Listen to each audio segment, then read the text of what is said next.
Hey guys, little info before we get into today's episode. When I go over the results, I don't want to hear in the comment section, Brian, why didn't you play Real Madrid? Well, number one, Real Madrid would have gone just as over as Barcelona, so didn't really want that. And number two, if I would have played Real Madrid, it would have taken away from a little bit more important thing that we would be covering this season, and actually would probably be more pertinent for the club this season as a goal. So, what is that, you may ask? You're gonna have to wait and find out. Let's start the show.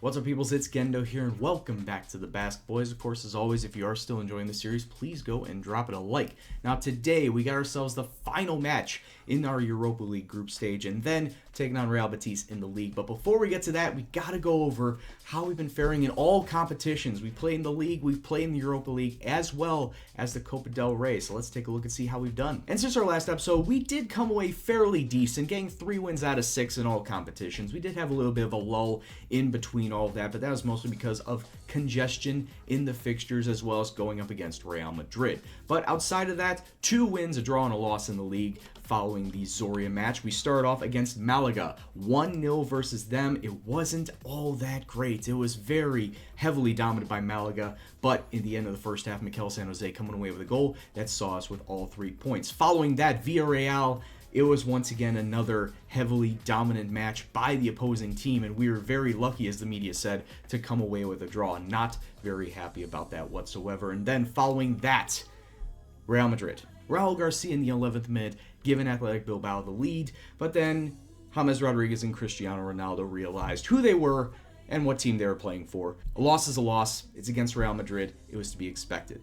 And then finally, we did ourselves a little bit of a dicking of our own, going up against Alaves and coming away 6-1 winners. Mikel San Jose getting himself a hat-trick. Munain Garcia and Elustondo also coming away with goals. Outside of the league, in the Europa League, we came away with our first non-win versus PAOK. It was a 1-0 draw with Susaeta getting a goal on our side, Evie on their side coming away with a goal. And honestly, defensively, it wasn't all that great. I may have to go and try and switch things up, either by selling players, bringing players in, or just, swapping people out.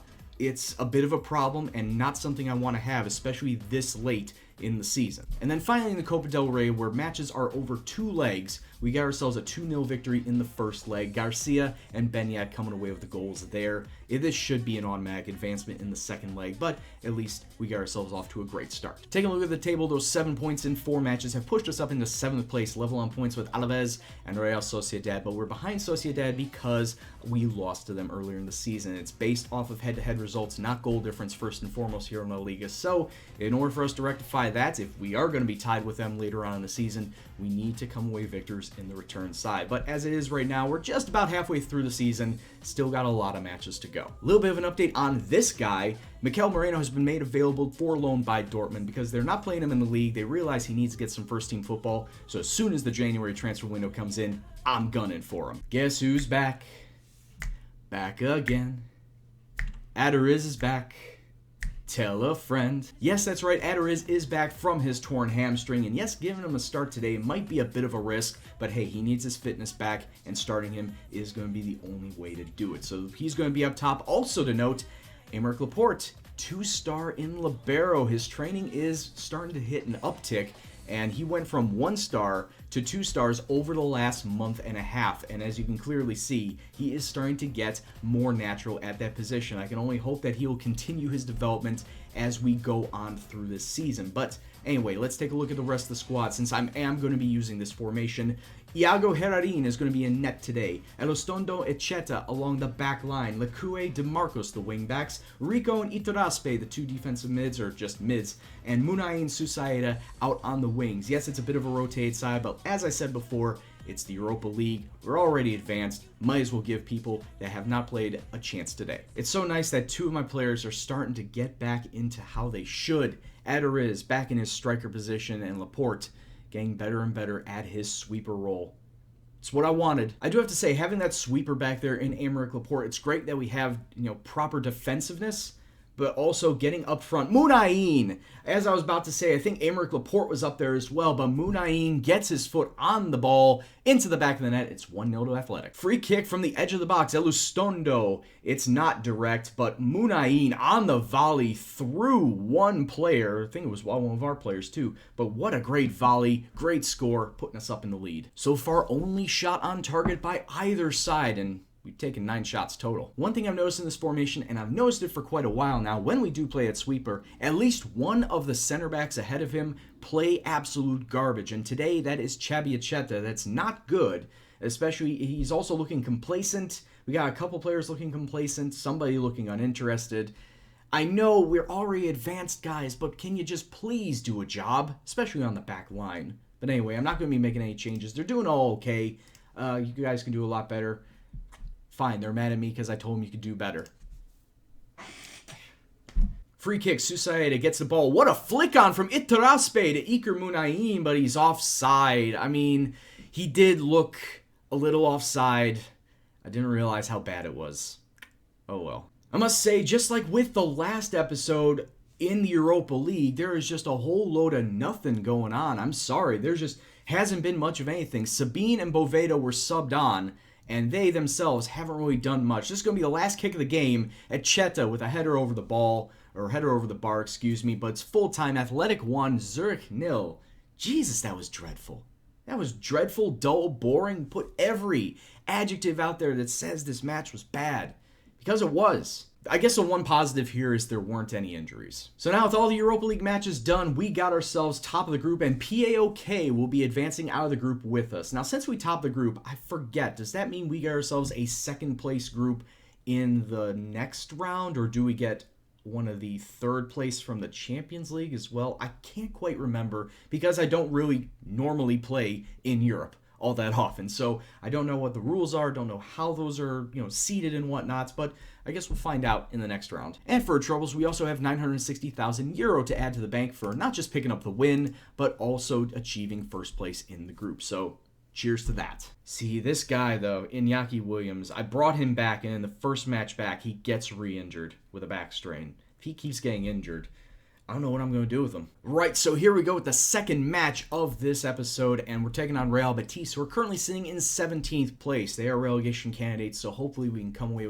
with a decent result here. We're going to be back in the 4-3-3. As you can see, Betis 4-4-1-1, but let's take a look at our lineup. Gorka is back in between the sticks. A back line of Balenciaga, Echeta, San Jose, and DeMarcos will be in place. Laporte's getting himself a little bit of a break. Itaraspe will be the defensive mid with Eraso and Raul Garcia sitting in the middle. Munayin, Susaeta on the wings, and Adariz, he did decent enough in the Zurich match, but I'm not too sure if he's going to continue on with that. But anyway, I do have Sabine as well that I can bring on, so no worries about that. Let's see how Adariz does, and let's see how the rest of the team does against a team that is fighting to stay afloat. So let's go kick off and see what happens. Corner kick, first highlight of the day, and it is, in fact, to Betis. That was a cluster if I ever saw one. Mikel San Jose puts it into the back of his own net off of a clearance. What the hell, boys? If this is how they're going to do us, if this is how dirty they're going to do us, look at this donk. What an absolutely wonderful name. But DeMarcos smacks it off of San Jose's face and into the back of the net it goes. Why is that even possible? Why is that even a thing? And now here's another thing that Betis coming forward once again. In the space of 2 minutes! What is going on, boys? Against a relegation side. And you're allowing this to happen. How shit are you? I mean, we get ourselves close to the Europa League placements and the team's like, nah, we ain't having none of that. And they start to go to shit once again. I don't understand. I don't understand why this team doesn't show up for teams they should clearly be beating. Espanyol, Celta Vigo, Eibar. Well, we actually beat Eibar, but it took a long-ass time to do it. I don't understand. I do not understand why this team just cannot gather together the moral fortitude and strength to just put these teams away. They want to just dilly-dally, and this is what the end result is. It's what the end result is. But anyway, we actually are coming forward on an attack now. Sabine, who has been subbed on Ferreteriz hits the post. Meanwhile, it's a corner on the other end, but to be fair, set pieces aren't my strong suit anyway. I expect that any corner I see, I'll give up, and any corner that I'm on, I won't score. Corner kick, this is going to be the last kick of the game. I would just love for my team to be consistent. And right now, they're consistently inconsistent. I know, it's a oxymoron, but it's exactly the phrase to describe them. One day they're good, one day they're shit. I just don't know what is wrong with this team. And the formations, it doesn't even matter what formation that I use. If I use the sweeper, if I use the 4-3-3, like I said, one day they'll be good with one day they'll be shit with one, so I switch to the other. And the same thing applies. It's just going to be an endless cycle of shit this season. I could just feel it. And now finally we got ourselves the first knockout round draw of the Europa League. There are several teams in here from all over Europe. I don't really want to go through everybody. If you want to stop and see who exactly is in all of these, in all this list, you can go and do exactly that. We have hit the bottom, so if you want to pause, there you go. But anyway, a lot of decent teams. A lot of decent teams that we can obviously draw. Obviously can't go after PAOK though, PAOK, because they were in our group. But let's just, let's go with it. We're going to go one by one. Dynamo Kiev. All right out of the gates, we are going to be taking on Dynamo Kiev in the first round of this Europa League. Now, I'm pretty sure also they're going to draw us in the second knockout round. No, they're not. Okay, well, there we go. Athletic Bilbao are going to play Dynamo Kiev. Right, but anyway, guys, that is going to be the end of this episode, and I don't like doing these on the end of a bad note, and Batiste is probably the lowest note I could possibly hit, but anyway, guys, I hope you enjoyed it, and if you do, go and hit that like button, subscribe if you're new, share with your friends, comment below on what you thought about this episode, the series as a whole, and I'm still going after Mikel Moreno, good or bad idea, please let me know in the comments below.